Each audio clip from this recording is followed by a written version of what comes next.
各位网友，大家好，今天是2020年9月10号，星期四，欢迎大家参加王健每日观察直播2的节目。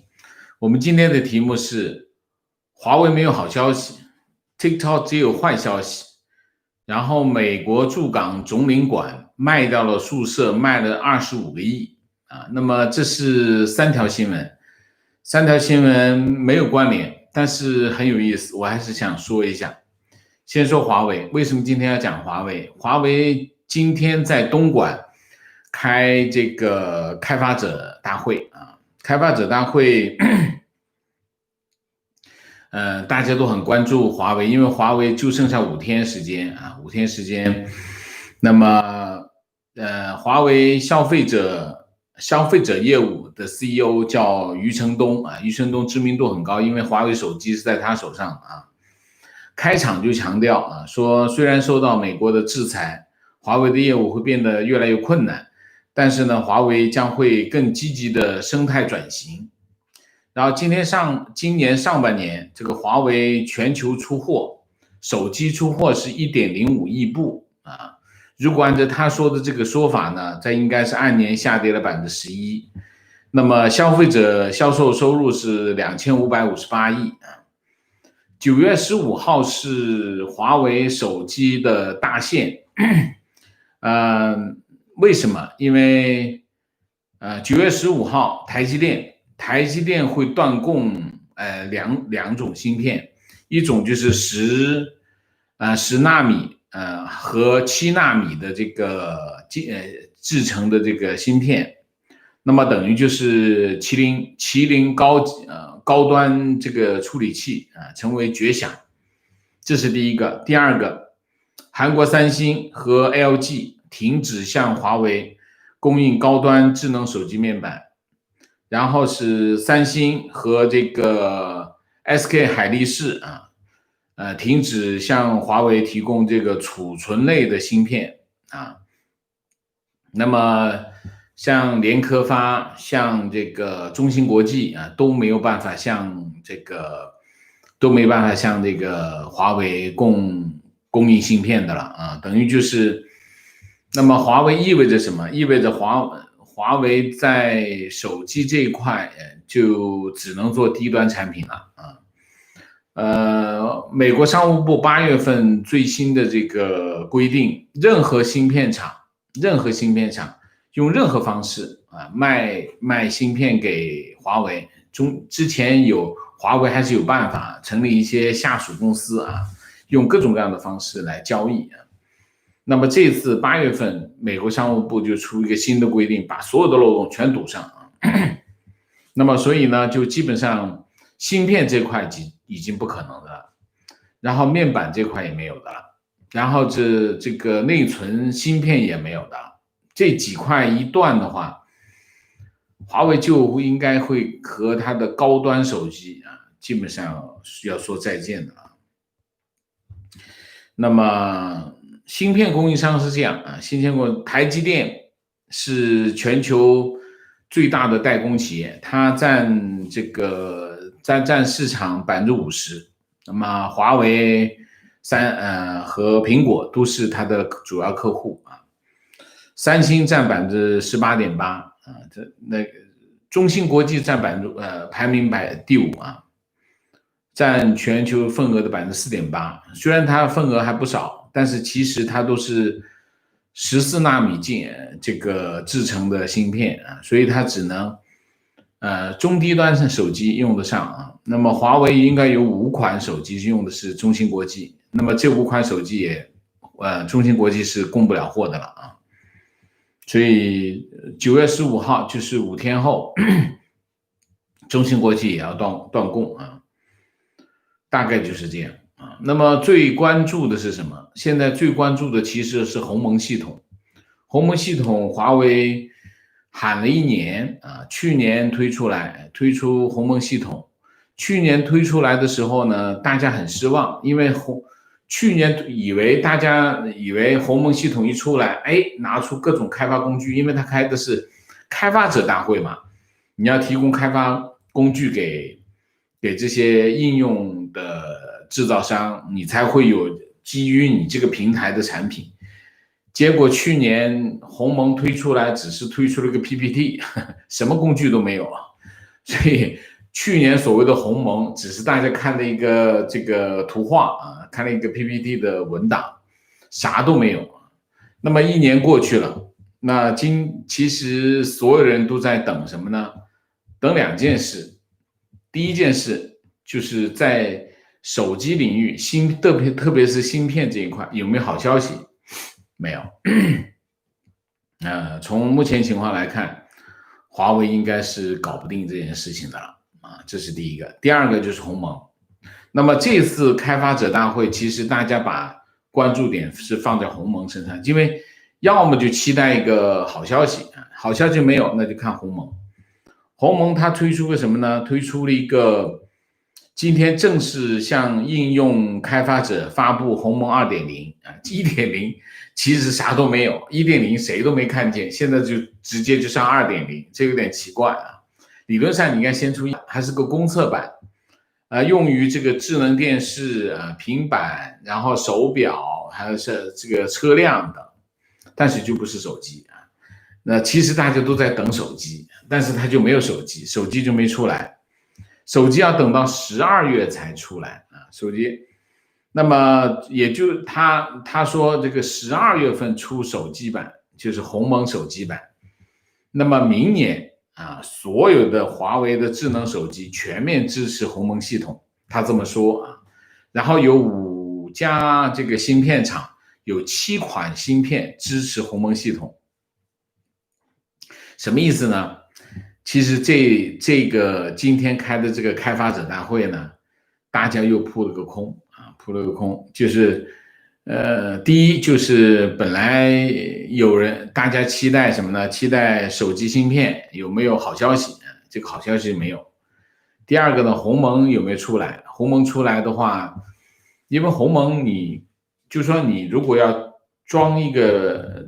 开发一个系统操作系统的话，你光有个开发系统操作系统是没有用的，你必须上面有很多的应用程序在上面跑，你这个操作系统才有价值。那如果你要让大家跟着你一起走的话，你要提前要把这个开发工具给大家，而且得告诉你的大家方向是什么。那么这次呢，啥都出来了，就是手机没出来。但是啥都出来没有用，为什么？华为最厉害的是手机，华为应该今年上半年它是已经超过三星，已经全球出货量最高的了啊，基本上是这样。但是没有方案，结果手机的鸿蒙没出来，那么手机的没出来，那就等于啥都没有了啊。那么这块。那么在会议上就有人问他说，问这个余承东说那鸿蒙怎么才能够流行起来呢？怎么能够让鸿蒙流行起来呢？余承东就说，他说的除非呢国内禁止所有的手机供应商用这个安卓系统，那鸿蒙就流行起来了。这话呢说的呢这很典型非常典型，这就是华为的思维就是说摁住你，我这就流行了那么这个想法呢，老实讲，这非常的不干净这个想法不干净如果真的会发生这样的事情，意味着什么？意味着中国的手机行业直接就跌回10年前跌回10年前。为什么？鸿蒙是什么系统？你都没上线呢，就不让大家用安卓，安卓已经开发了这么多年，所以这块呢，我觉得华为的未来会是什么样？华为的未来，第一，它现在华为最大的问题就是它已经没有办法获得高端的芯片。低端的芯片它可以获得就是国内的芯片厂，国内的是有一些芯片厂可以帮它生产。那么也就意味着它在高端电子产品领域，它就应该要退场的了啊，因为所有的高端电子产品，你需要的都是高端的芯片，你低端芯片是做不到那高端产品的啊。这其中包括什么呢？你比如说像服务器呀、像你现在的这个基站啊等等，这些都是有很多是要用到这块领域的啊。所以这是第一个啊，就是说华为的未来的业务和高端的这个电子产品应该要告别的了，这是第一块。第二块，华为有没有出路啊？有没有希望？华为的希望是什么？华为的希望就是下一任总统不是川普，然后做他们的工作吧，这是他唯一的希望啊。对华为来说啊，我是这么觉得啊，大体上就是这样啊。如果不是这样的话，如果下一任总统还是川普的话，那么华为会慢慢的会淡出大家的视野啊。顺便说一下，今年8月份啊，这个中国的手机市场总出货量8月份2690万啊，那么同比下跌12.9%。5G 1617万啊，同比占整个手机的总数的60%。1到8月份，手机总出货量2亿台，同比下降19.5%，就将近20%啊，大体上是这样。这是一个华为这一块啊。TikTok 这一块就没有什么好消息啊。川普总统今天出来讲，他不会延长 TikTok 这最后的期限，仍然是9月15号，就是剩下5天时间。TikTok 呢，要么就卖掉，要么就关闭，就是这两个结果。然后路透社有一个民调说，这个川普总统的行政命令，TikTok 要么就卖掉，要么就关掉。那么民意调查是这样，40%的人支持，30%人反对，另外30%人也不知道支持，也不知道反对啊，大概民意就是一个这样的情况。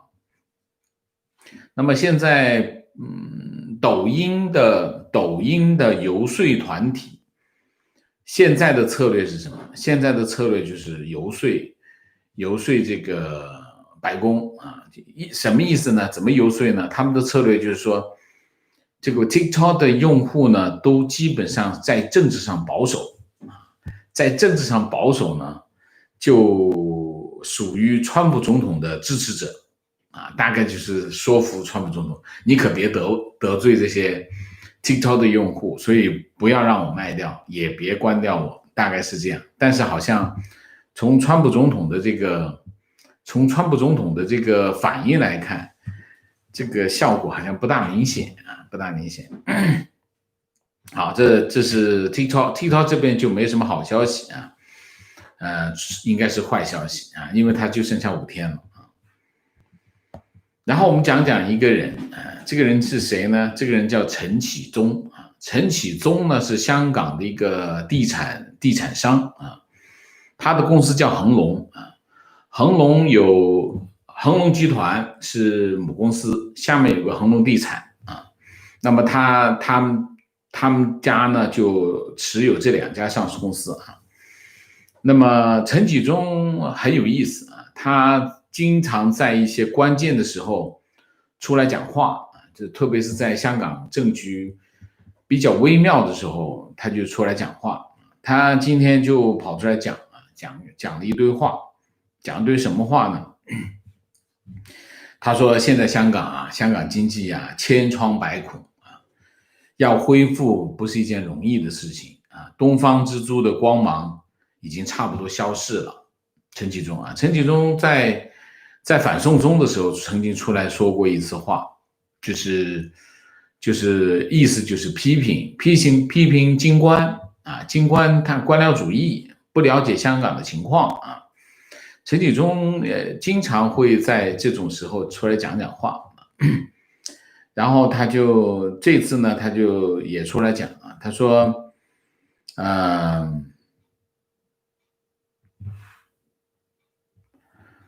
他在这个恒隆集团的主席报告中，他这么说，他说呢，香港旅游业受到严重的打击，贸易减少然后房地产的运作又不理想香港经济状况非常的严峻，以往的四大支柱什么金融、房地产、旅游、贸易四大支柱大不如前要是有新兴的产业能够取代这些疲弱的产业，那我们还可以安然度过。但是我认为，他说我认为机会不大，希望我看错了那怎么办呢？他说怎么办？怎么才能让香港再现光芒呢？靠北京帮助这是陈启宗出来说了一番话。这个话呢有点悲观但是呢又显示出这个陈启宗的这个爱国本色陈启宗是个爱国商人，他是真爱国而且他对这个港英是有意见有意见。那么然后我说这番话的原因是什么？原因是美国政府5、6月份开始卖什么呢？卖这个美国驻港总领馆的宿舍那个位置非常好，香港南区叫寿城山寿城山的位置就是豪宅的位置然后呢就是他就开始招标卖这块地，卖就是连房子带地一块卖结果今天接中这块美国政府这个持有超过70年的南区豪宅物业谁中了？猜一下，陈启宗，就陈启宗买了多少钱？价格是25亿港元，25亿港元和楼面地价多少？54000港元一尺就这么大一尺约合人民币多少？51万平方米，51万每平方米51万所以你说豪宅这就是豪宅，这才叫豪宅那么恒隆地产今天宣布这个他们中标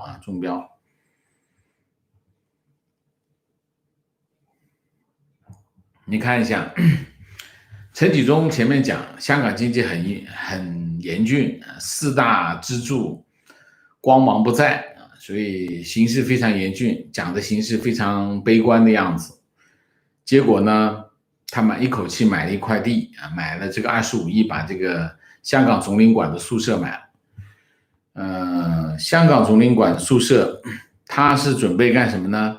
他是准备投资40亿建独立的豪宅准备在2024年，今年是2020年，那么4年落成那么寿城山呢，就是这个香港总领馆的宿舍是1983年建成1983年建成，6栋低密度住宅26套房，那当然都是美国总领馆里面的高级官员住的这个宿舍，有52个车位，26套住宅就是一套房子有2个车位，那你想一下，在香港这个不是一般的人，非富即贵那么寿城山是什么？寿城山是港英时期的第一任这个殖民地时期的议政局的华人成员，叫周寿成。周寿成是东亚银行的创始人之一，后来他退任之后港英政府就把这个他住的那个住处的那座山改名就叫寿城山，然后那条路叫寿山道寿山村道，就那条路就基本上是香港的豪宅了豪宅。那么5月31号美国总领馆开始招标卖他们的宿舍，正好是什么？正好是美国开始决定制裁香港取消香港的这个特殊待遇这件事情被解读成什么呢？这件事情被解读为美国在撤出香港啊，有没有这种可能性？有，但是是不是直接这么指向不好说。但是毫无疑问，美国的这个行动和他制裁的这个行动是有关联啊。那你想一下，6栋低密度住宅，26套房，卖了25个亿，差不多一套住宅将近卖了1个亿。所以真的香港真的是一个非常房子非常贵的地方，非常贵的地方。那么这件事情就尘埃落定就结果是一个爱国商人接了香港政府美国政府的卖的这个房子，就是他买了一个好长时间没有在香港投地，因为陈纪中其实是在香港他叫大淡友淡友是淡呢，就是清淡的淡就是他一直不看好，所以恒隆集团也好，恒隆地产也好，这几年从16年开始就没有在香港市场招标招到地买什么项目没有。恒隆集团以前一年的营业收入大概有50-60亿结果跌到只有几个亿，因为他就是老板就觉得市场不好，就世道不行，一直不干，一直说不行，说这个国内的开发商冲到香港去，把香港地价弄贵了，未来形势不乐观，所以他一直没有投地，一直没有投到地。结果这次搞把大的，一口气买25亿，一块地卖了25亿所以香港的房地产市场作为开发商来说，其实风险是很大的，风险是非常大的。这个陈纪中最有名的几件事情最有名一件事情就是97回归97回归他清仓一清仓房价一跌他就出名了他出名。好，我们今天的主题就讲这么多，我们下面就进入互动。进入互动之前，例行公事，请大家点赞，请新来的网友订阅，请大家加入我们的会员，支持我们做更好的节目那么进入互动之后，请大家不要聊天那么4个情况、问题、观点、情绪另外呢，我在进入互动之前，我有一样东西，请跟大家玩一个游戏。今天我有点不一样网友们能不能猜一下有什么不一样，跟往常有什么不同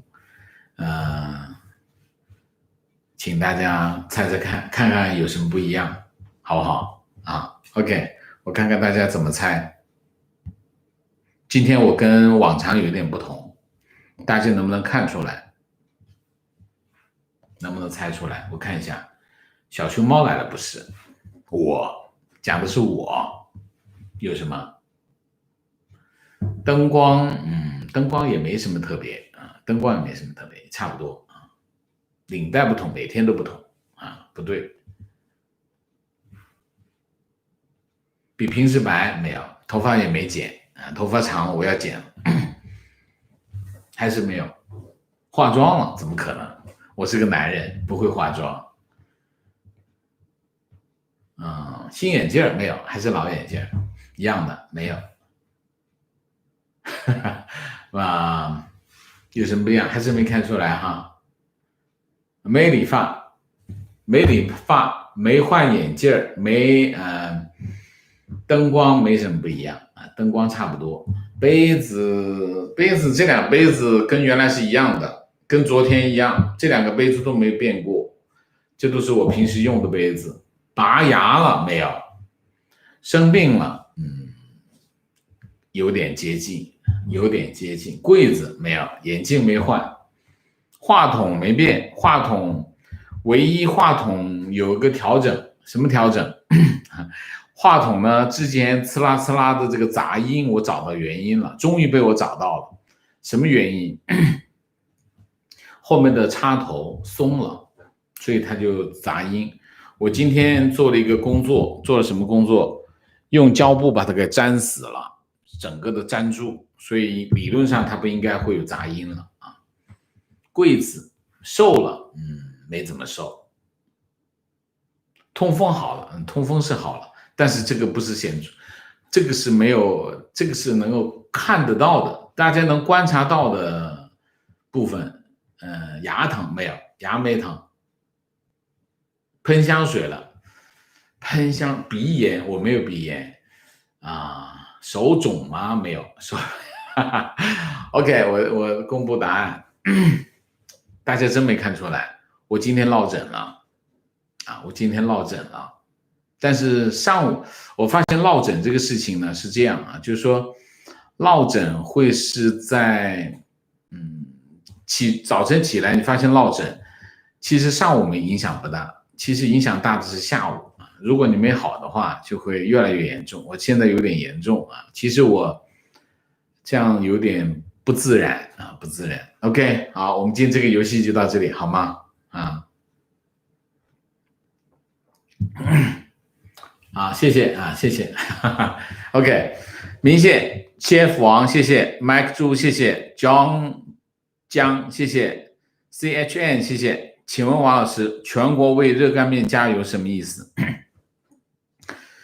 热干面是武汉特产嘛？啊，就为全国为热干面加油这个话呢，怎么说呢？想俏皮一点，想活泼一点，但是没活泼起来啊。就是热干面是武汉特产，所以就是为武汉加油的意思啊。JP 王，谢谢。好，提问：如果重新成立一家公司，偷偷的做和华为一样的事情，这样对中共算是解决方案吗？网友：美国针对的是中共，不是华为公司。无论中共换什么外衣，美国照样制裁。不要用中共一套观念放在美国西方国家，暗箱操作一旦发现，对从事操作的个人和机构与中共都是严重违法的后果。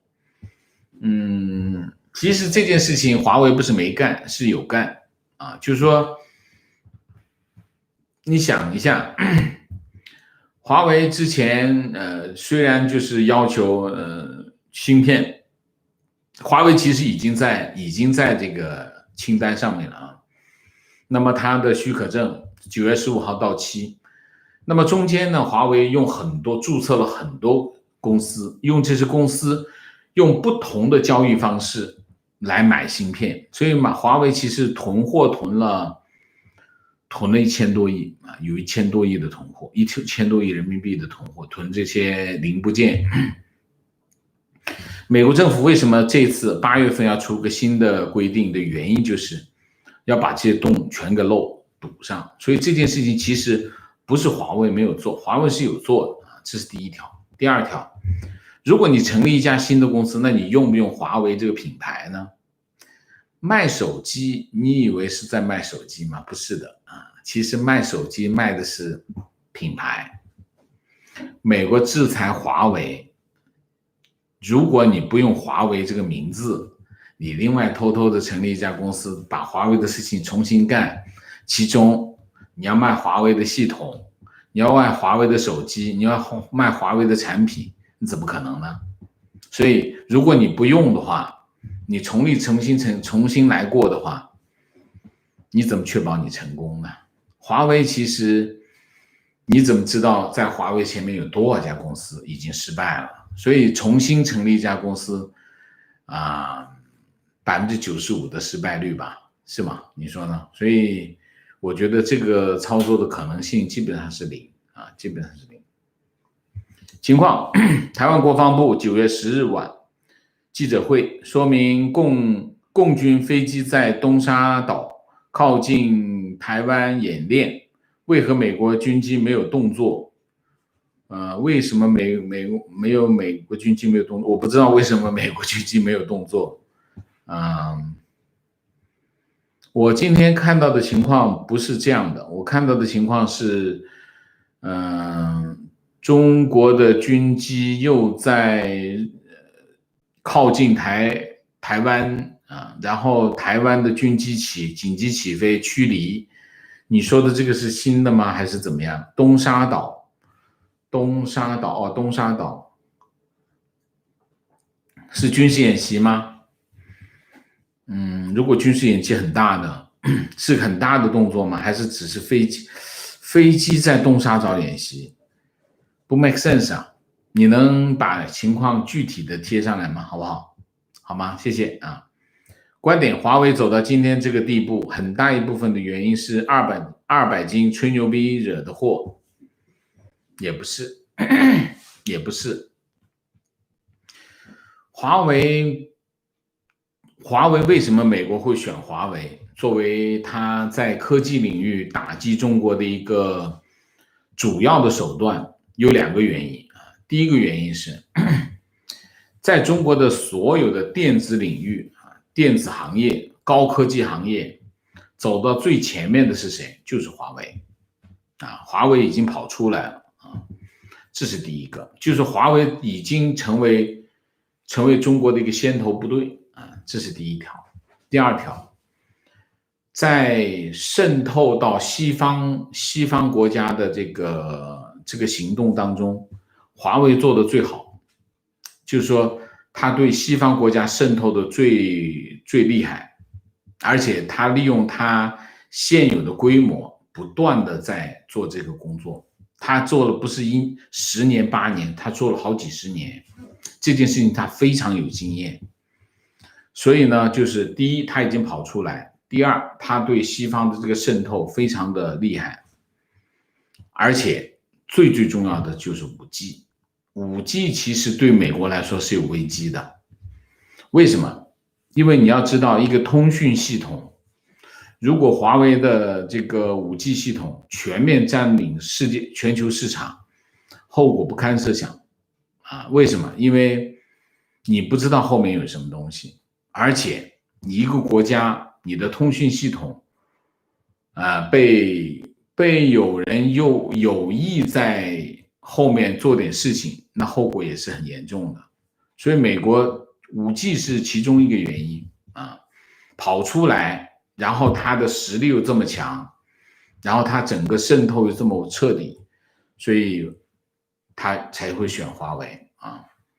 当然，华为还有一个原因是什么？就是华为不是其他的企业有受到中国政府这么高度支持吗？没有啊。那也就是说，华为在这件事情上其实担任了一个非常重要的角色。这么重要的角色，那要打就打这个。所以华为到今天的这个地步有很多的原因啊。观点：中共最成功的并不是愚民政策，而是分化政策，从省级、民族、校园、家庭到每个个体都进行分化，使得整个社会的人民成了一盘散沙，人们彼此不信任，只能依靠共产党赵家人，或者是期待自己能成为赵家人。分化其实分化是应该是阶层化，就是等级，把中国人分成3、6、9等，中共一直在干这种事情。然后3、6、9等啊，然后地域3、6、9等，职业3、6、9等啊，各种3、6、9等，各种等级啊。中共其实是一直把各个领域进行等级化啊，这职务、官阶、职业，它都进行3、6、9等这种等级化啊，等级化就有分化啊。提问：华为手机芯片接下来从哪里来？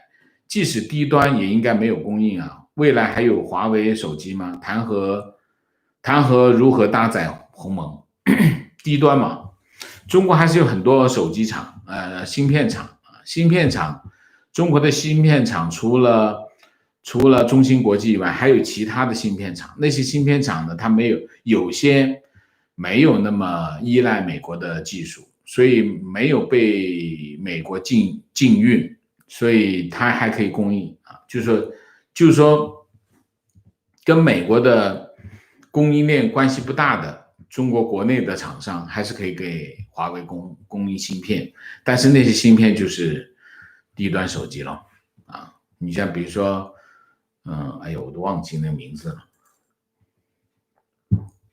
其实前面的这些大厂，其实中芯国际其实也不算高端啊，中端，那么剩下的就是低端了。那么华为的手机只能做低端的手机，因为芯片是低端的啊。观点：华为以后只能卖老人机了，这是好事，中共就没办法再搞手脚，这下真的要支持国产华为了。观点：鸿蒙是想提前布局物联网，也就是所谓的终端市场，说白了就是水杯、空调、电视、门锁、冰箱这些干手机操作、开空调这种而已，可以实现，但没啥技术含量，根本没想挑战 PC 和手机领域。现在其实两个问题，第一个问题就是 5G 啊，5G 在 5G 这个领域，5G 这个领域如果仅仅是让大家上网的话，那电信公司得赔死啊，要赔死。那么如果是物联网真的可以起来，那当然这个电信公司挣大钱，华为也会挣大钱，华为这些设备供应商也会挣大钱。现在的问题是物联网还没起来，什么时候能起来不知道啊，所以电信公司在赔钱，那么电信公司赔钱，你给他做供应商的也好不到哪去。现在就华为如果5G 这一块，5G 华为基本上是拼老命去做这件事情，投入巨大投入，电信公司也是巨大投入啊。然后如果手机这块把它的高端、中高端的产品砍掉，所以我认为，未来华为可能真的啥生意都会做，就是安防也做啊，这个叫什么门铃都做。华为可能未来的前景是这样的前景，就是它变成一个电子消费市场的一个品牌啊，它就不会往高端跑，高端跑不了，因为它买不到芯片啊，高端芯片买不到。所以它只能在消费领域，啥都做，大概是一个可能未来可能是会变成一个这样的东西啊。观点：我本人是字节跳动在职员工，张一鸣本人的思维很开放，公司从上到下充斥着一鸣的西式管理思维和中式管理风格的矛盾。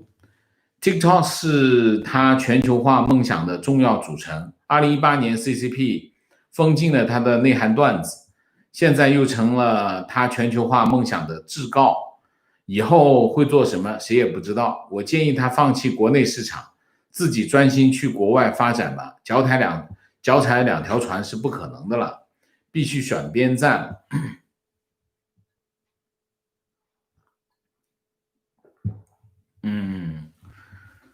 我觉得张一鸣是不可能放弃国内市场的，他要往这边靠。大家记得 Zoom 吧？Zoom 现在很清楚 ，Zoom 的策略就是放弃国内，走海外市场，方向就是这个方向。张一鸣现在想做这个动作，我觉得是不是似乎晚了一点，有点晚，因为现在已经逼到就剩下5天时间了，你卖不卖？你必须卖掉。如果他把这个 TikTok 卖掉，那国内市场他还能放弃？根本不可能再放弃了。所以我觉得他那条路他有点晚了，这事儿已经，我觉得他如果当初一开始他就想做全球市场，他思路会不一样，我觉得很难，他没办法再按照你的建议来往前走了。观点直播1中分析中国战略意图，我补充下中国的战略认识。中共认为在崛起过程中必须和美国一战并战胜美国，这是主导世界新规则的必由之路。在目前的疫情下，有危有机，但机大于危，而且早战比迟战好，这是中共面对美国死战不退的认识基础。而且在习的一言堂下，所有的智库分析和事实判断全部是马屁精在主导，习也不具备清醒能力，所以乱指挥、乱加速很正常。这是中共坚持不退的战略认识判断。如果他认为跟美中区一战这个思维的话，那你想一下，你如果是局部战争，你比如说台海的局部战争有一些局部的条件啊，在局部条件下，中美之间发生局部的战争，那中国可能在这个领域可能会有一打的条件。如果进行一场全面的战争，我觉得就没有任何的疑问了。一个没有太多军事知识的人都能够看出来，中美一战后果是什么？后果没有别的，就是中共下台。如果他们觉得这一仗可能打赢，我觉得这有点太不 make sense 了吧？你说呢？所以中美必有一战这个想法，我觉得如果是从战略的角度来分析的话，中美之间会有冲突，这个可以理解啊，中美之间必有冲突。那么如果从战略的角度分析，我要让我和平崛起，那我应该尽量避免冲突，减少冲突，这样的话能够减少我崛起过程中的障碍。如果你说我们必有一战，那后果非常严重，你可能崛起的进程就中断了。所以从这个角度来说，如果他真的这么想的话，有可能他真的是这么想啊，很有可能因为有一系列的迹象表明他真的是这么想啊。所以这件事情，我觉得现在的风险还是蛮大的。是我讲的风险是冲突的风险啊。你可以看到中国在囤积物资啊，很多物资进口的数量都很大啊。什么意思？这个解读就很难解读啊。比如说粮食啊，比如说有一些战略性的物资，它都在加大进口。而且我今天看到一个发改委有个通知，意思就是我们进口粮食的指标没用完，你赶紧交回来，其他人赶紧来申请，就是配额进口粮食。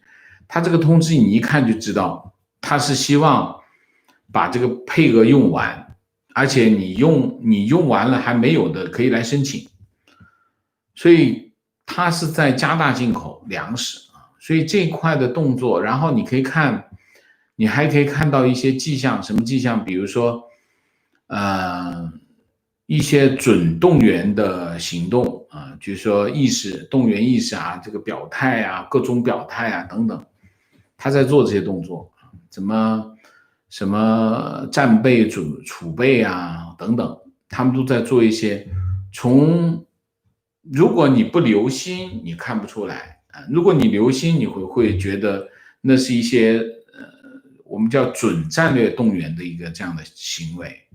这些行为有些发生，有些流出来，那么他们在想什么不好说啊。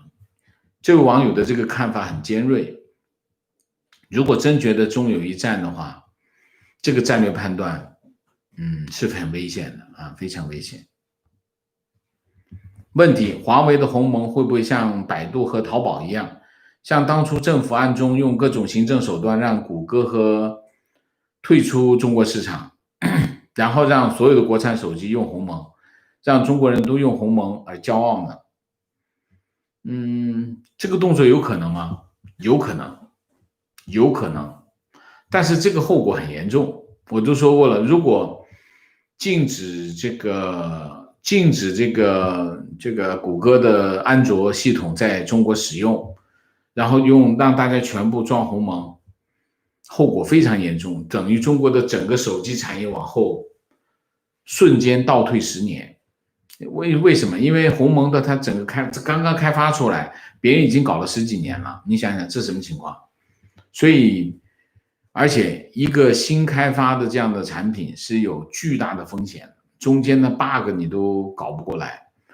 所以，如果真这么做，那是非常愚蠢的一个行为，就是说对这个行业，就对手机行业是犯罪行为啊，可以这么说啊。提问：王先生觉得华为会大规模裁员吗？手机做不下去了，手机部门还能挺得住吗？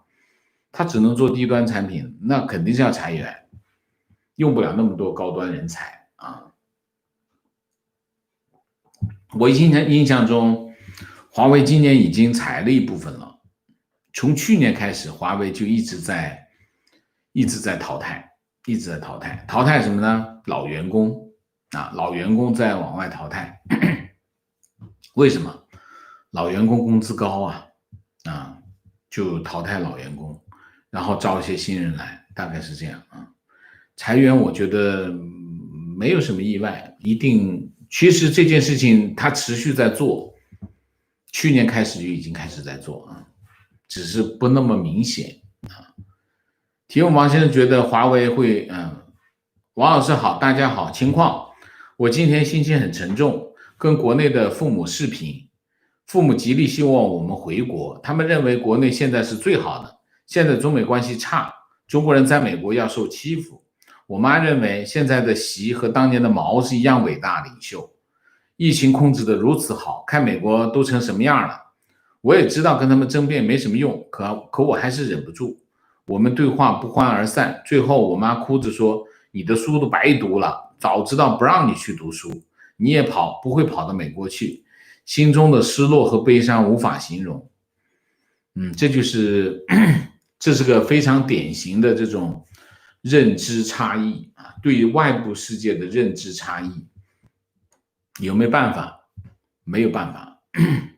为什么？第一，信息来源不同；第二，我们认知世界的方法不一样，所以你会得出完全不同的结论。怎么办？没有别的办法，他是你的父母，好言相劝，慢慢来，不着急，不要那么快求得一个结果啊，慢慢跟你父母谈，没关系的，一家人什么话不能说，但是也要讲究方法，好吗？我知道你很伤心啊，这是没有办法的事情，这是你要面对的啊。王老师，请问一个问题：遵义市正安县一位老人被流浪狗撞倒摔伤致十级伤残，法院居然判决长期向流浪狗投食的万某赔偿老人的医疗损失费用6万余元。法院的理由是长期向流浪狗投食对他人生命产生危险，这是不是奇葩了些？反正他不想把这个事儿交给政府去办，那就找一个人来背啊，找谁来背呢？这个法官想到了这个喂流浪狗的人，那就让喂流浪狗的人去承担。这里面有一个问题，就是这个老人告了这个投食的这个人嘛，万某嘛。如果老人没有，如果这个老人告了这个万某的话，那这个老人也有点，他为什么要告这个投食的这个人呢？这里面有点问题啊。你想，法官如果要判这个万某向老人赔偿，那肯定是因为老人去法院，提起民事诉讼啊，要求这个万某赔偿，因为他喂的这个狗把我给撞伤了。那么法院判他得直就是认为他投食造成，但问题是他仅仅是给他投食啊，他并不是他饲养啊，就是他是我的宠物，我要承担责任，他不是我的宠物啊，所以这里面这个法官的判决实在是有点没道理啊。提问：以后的世界如果与中国有往来，比如工作、生意、旅游，是不是每一个人都要有2部手机，一部用中国系统，一部非中国系统？我们看着瞧，我们走着瞧吧。为什么鸿蒙能起来吗？我怎么觉得？其实我今天有个很强烈的感觉，什么感觉？我觉得这一次鸿蒙没出来，因为他根本觉得鸿蒙没必要出来。你想一下，他的高端手机已经没办法做下去了，剩下都是低端手机。低端手机不怎么挣钱啊，低端手机不怎么挣钱。那低端手机甚至有可能还赔钱，那就挣钱，因为你想，华为的人多贵啊，对吧？然后他还维持一个鸿蒙这样的系统，你以为维持一个平台，维持一个平台花好多钱呢？那不断的升级，不断的迭代，不断的开发，你不断的开发，你需要投入大量的资源。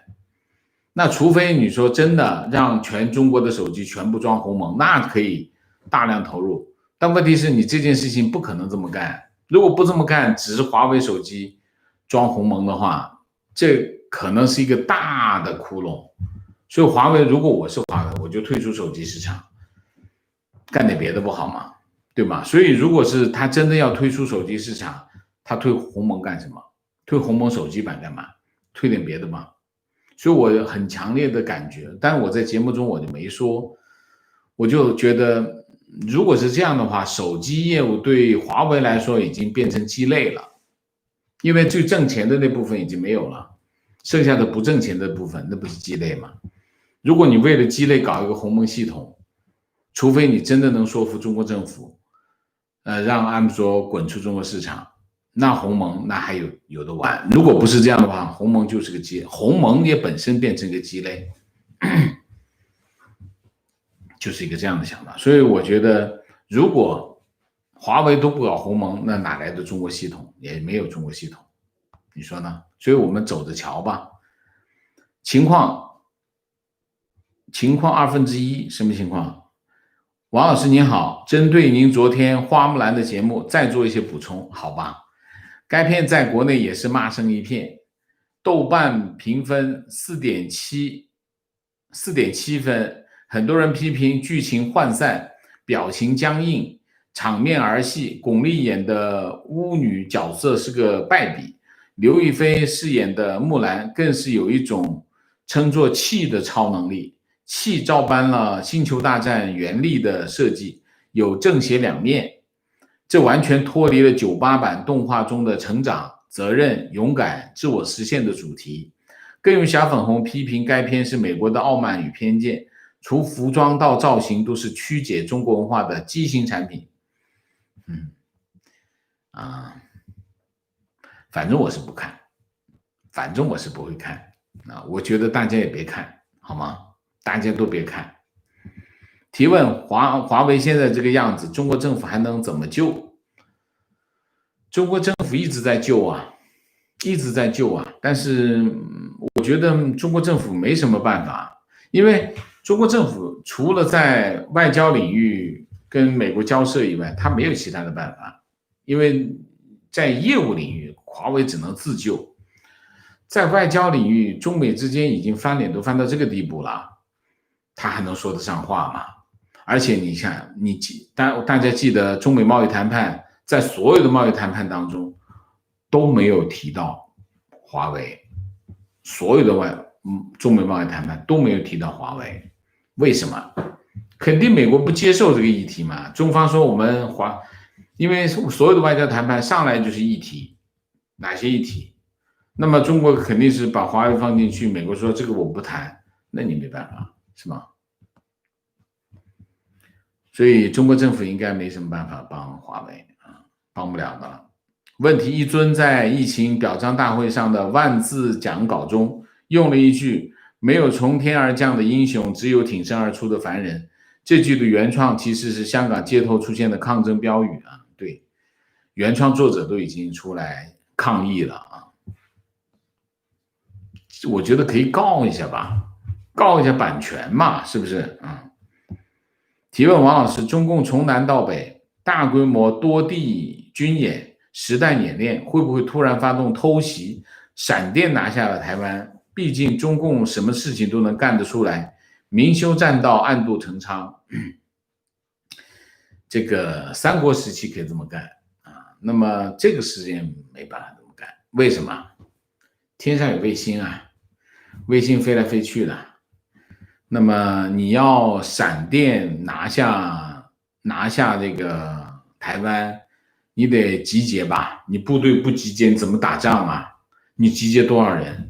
部队你肯定在你的渡海作战的这个集结部队你得做啊！你这一集结，不是天上的卫星不都看到了吗？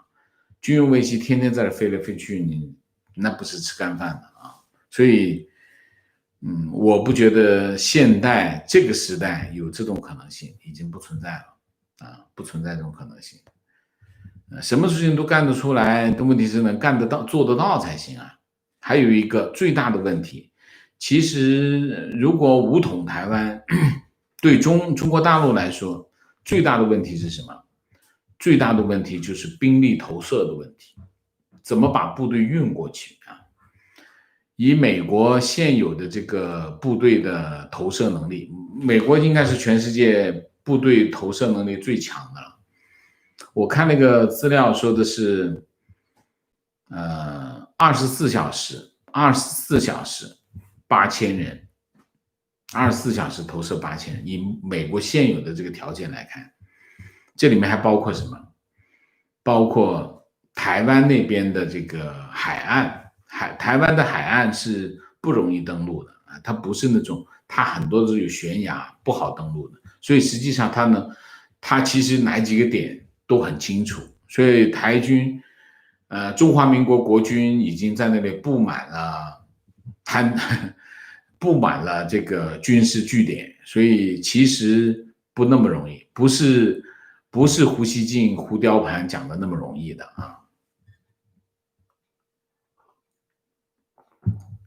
观点：许多靠读书在国内出人头地的人没有意识到，即使他们在国内成功晋升中产阶级，只要不努力，改变中国的国家性质，他们依然是依附在一个根部烂掉的、岌岌可危的大树上的一个藤蔓而已。即使成为华为、字节跳动的员工，收入在国内算顶尖，也会一夕之间成为炮灰。成为世界公敌的一部分，只能内循环了。如果能够跑到像华为这样的单位里面去，那已经很厉害了，已经是不算中产了，中上产了啊。字节跳动啊，像这个淘宝啊，这些腾讯啊，都是不是中产了。中国的中产收入没那么高，中国的中产低很多的。那实际上中国的中产的情况是什么呢？中国的中产，我哪一年？我前2年看过一篇文章，一个网友写的自己的亲身经历，就是一个很典型的中产，自己住一套房，然后有一套小小的投资房，上面有老人，下面有小孩，两夫妻上班。公司一个在政府部门，一个在外企啊，都是不错的啊，都是非常非常经典的一个中产家庭。就是一件事情，父亲感冒，然后并发症，然后最后住院，就是一场感冒，然后引发肺炎，然后他就住院，然后就不断的在花钱，卖掉房子，就基本上就是他自己的父亲，就是这个家庭的岳父啊，就是女婿的岳父啊，就是他自己写这个稿子的他的父亲，他是女的啊，就是这样，然后就这个家庭就毁掉了，他最后他父亲去世了，房子没有了，印象中他失业了，他就没办法，他也陪他父母啊，陪他父亲啊，就这样。就是其实中国的中产家庭和他的就是和破产中间只隔了一场病，就是一个中产家庭距离他破产中间只隔了一场大病，就是这样。所以其实中国的中产是非常脆弱的非常脆弱的。如果到了华为，或者是到了像字节跳动这样的级别的公司，那不是中产已经离开中产有一段距离情绪，等中国把自己城市的下水道修到下雨不看海，空气不让人得鼻炎，小孩子都可以享受高品质的基础教育，父母陪在身边，不用当留守儿童，生病不用等死，再去和美国一战比较好。我们日本已经做到这些，都不敢和美国一战，并且为什么一定要去一战呢？美国人不错啊，邓小平说，凡是和美国关系好的国家都富裕了。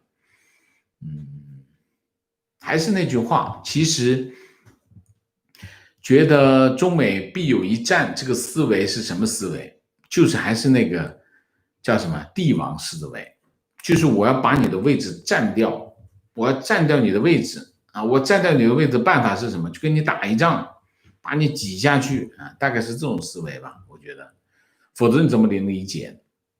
怎么理解这件事情呢？对吗？观点：华为成为意识形态和国家安全领域和西方国家角力符号，所以中国才以国家之权力确保华为的目标。华为代表着中共中共的战略方向，遏制华为是美国遏制中共的重要战略方针。意如丘吉尔，铁幕徐徐拉开，铁幕徐徐降落不是拉开观点：美国是个大国，为什么美国能当老大？因为人家除了高科技，经济强，文化先进，并且幅员辽阔，人口只有几亿。欧洲也很多先进的国家，但是都是小国。日本人口也只有1个亿。日本人知道自己不可能当老大，因为我们太小了，不去挑战美国的地位，这叫有自知之明。国贵有自知之明。对，我就说你在很多时候，一些很简单的事实你都看不到，那你怎么？所以我经常讲，就是过去10几20年，中国大力的发展军事在军事上面投了很多的钱，这件事情其实对中国并不是好事它会让这个上面的人产生错觉观点：前面一位和母亲有矛盾的朋友，我的建议是多拍一些美国的风景、人文，发给你母亲看看真实的美国是怎样的。实在不行，请你母亲来美国一趟，参观一下你们的学校或者公司，他的观点肯定会松动。也许吧，我觉得他肯定不会来就不大可能。发点照片是可以的经常发点照片，反正就是不能着急。这事儿呢就得慢慢来，从长计议不用太着急，反正就拖呗观点：与家人有分歧的，尤其是长辈，尽量不要去讨论相关问题吧。且不说信息来源不同，长辈还有尚存的尊严或者傲慢，谁也不愿意承认自己从小认可的历史观点现象竟然全是谎言。还有一点，就中国的父母还是希望孩子在身边我觉得除了他们讲出来的这番理论，可能最本质的想法是希望你在他身边，这是大部分中国父母的想法。就是说让孩子自己能飞多远飞多远的父母很少那你想一下，你在美国，他在中国，基本上是地球的两头。那么这些家长还是会有觉得太远了的这个心态，所以我觉得你是不是可以考虑从这个角度去了解他们的心态？如果他们真的只是这个角度的话，那就从这个角度做工作，请他们来美国啊，或者是你跑得勤一点啊，等等啊，从这个角度去想想，会不会是个契机啊？观点出于职业习惯，所有美国电影新片我都会看，就连张艺谋最烂的片子《长城》都咬牙看啊，但是花木兰坚决不看，这是我唯一能做的支持香港的行为，非常正确啊，非常正确。观点我就不明白为什么那么多人笃信华为产品，只是因为华为这个名字里的民族情节，从开始到今天，华为的产品比任何其他国产品烂，更不可能和苹果比。在体验店试一下就能完全感受得出，真是服了。老实讲，我就没用过啊，我只用过2种品牌，3种品牌。四种品牌。我在香港用过什么呢？我在香港用过索尼，索尼的产品非常好。我最早用过爱立信，爱立信也还可以啊。后来用苹果，然后我在国内的时候呢，我用过小米啊，我是米1的用户，我支持小米，我一直很支持小米。为什么？我觉得小米的方法论还是不错的啊，就是他先建一个小米的这个生态系统，他没有手机，他最早是操作系统 OS， 小米米 OS， 他用米 OS 来吸引了很多人的用户，所以小米其实一个商业上我觉得很不错的一个这个案例啊。然后后来我就支持用他的小米手机，当然我只用了米1啊，米1。后来我还支持过锤子啊，锤子的第1代我也用过啊，但是我没用过华为啊。虽然我有朋友在华为，但是我没用过华为啊。我为什么没用华为？因为2个原因。第一个原因就是我试过，我不欣赏，这是第一个。第二个，我还是觉得华为以他们的财力来做这个市场，对其他的品牌不公平啊，这是我的看法啊。关键是很多长辈他们接受不到外界信息，即使接受了，他们也认为是假的。比如我爸，我一直说老毛不好，他就暴跳如雷。老毛是他从小的偶像，对于偶像的崇拜没有理智可言。我给他看油管上关于60年大饥荒的真相视频，他看个开头就说是假的，是美国人为了污蔑故意而为。他们的思维里，我们翻墙出来的才是被美帝洗脑的对象，这个不意外。我相信大部分的中国人是这种思维啊，真正能明白的是少数啊。好，明谢。果喷塞，谢谢 Vivian ZY， 谢谢 Oversea Lee， 谢谢。正在逐期听您的录播，这么长的直播需要水平和知识储备，请老师喝杯咖啡，谢谢啊。Jack Free， 谢谢王老师辛苦啊。王卫，谢谢 Renee Mac， 谢谢 NA， 谢谢林腾，谢谢 Yip， 谢谢。好，我们今天的节目就到这里，感谢大家的参与，我们下个节目再见。再见之前，请大家点赞，请新来的网友订阅，请大家加入我们的会员，支持我们做更好的节目，做更好的自己。谢谢大家，谢谢。